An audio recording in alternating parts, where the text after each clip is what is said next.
With rich blackland prairie in the east to the rolling hills of the Edwards Plateau in the west, Austin's diverse geography is home to thousands of plant and animal species. Unfortunately, not all of these organisms are beneficial. Austin's natural resources and economy are being degraded by invasive plants. We have developed an invasive species management plan, and now we need your help to implement it. An invasive species, as we've defined in the invasive species management plan, is one that's non-native and one that causes harm, either economic or it could be environmental harm.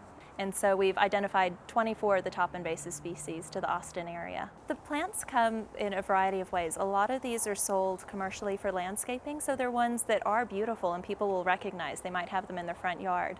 So we've had several volunteers today say, I've got this in my yard, but what we want to do is provide them with alternatives to that so they could swap out that invasive plant for a native one that has more environmental benefits.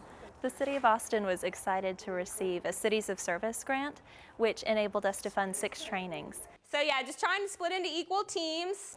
Volunteers are some of my favorite people and so inspiring because you do have these enthusiastic folks who are willing to come out on their Saturday, give up their time to learn about a species. And so they make change not just by coming out and helping us document what's happening on city-owned property, but they change what's happening in their own yards. And that's where you really see this multiply. I thought I knew a lot about invasive species, and after attending I found out that I don't know very much at all. The great thing about this workshop is that we'll all be going out to the field this summer and working with scientists and really learning how these plants get where they are and the best way to remove them. It's not always just pulling them up, it's not always just poisoning them.